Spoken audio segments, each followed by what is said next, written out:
बोथोर बिगियाना high alert फोसावदों। 24 घन्टायाव बोथोरा गिख्रंथाव महर लानो हागौ। हलिनि समाव बोथोरा गिख्रंथाव महराव सोलायदों। जायनि जाहोनाव गोबां ओनसोलफोराव मिरु बोथोर बिगियाना हाई एलार्ट फोसावदों। नंगौ, रायजोआव बोथोरा फिन गिख्रंथाव महर लादों। रायजोनि गुबुन गुबुन ओनसोलफोराव बारहुंखा सारअन्थाइनि गिख्रंथाव महर लादों, जायनि थाखाय रायजो राजानि जिउ खुंनाय आरो हान्थामेला खालामनायाव हेंथा सोमजिदों।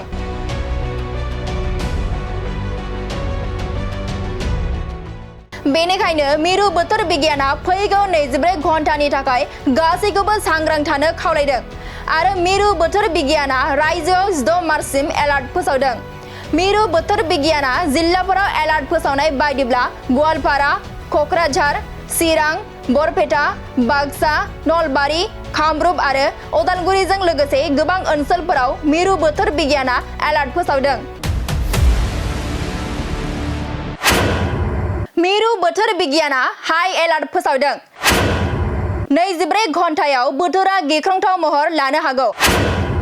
हलिनि समाव बोथोरा गिख्रंथाव महराव सोलायदों। जायनि जाहोनाव गोबां ओनसोलफोराव मिरु बोथोर बिगियाना हाई एलार्ट फोसावदों। नंगौ, रायजोआव बोथोरा फिन गिख्रंथाव महर लादों।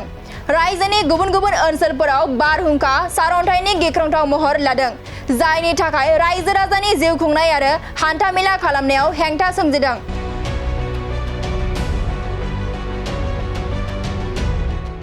बेनिखायनो मिरु बोथोर बिगियाना फैगौ 24 घन्टानि थाखाय गासैखौबो सांग्रां थानो खावलायदों आरो मिरु बोथोर बिगियाना रायजोआव 6 मार्चसिम एलार्ट फोसावदों। मिरु बोथोर बिगियाना जिल्लाफोराव एलार्ट फोसावनाय बायदिब्ला गवालपारा, कक्राझार, चिरां, बरपेटा, बाक्सा, नलबारि, कामरुप आरो उदालगुरिजों लोगोसे गोबां ओनसोलफोराव मिरु बोथोर बिगियाना एलार्ट फोसावदों।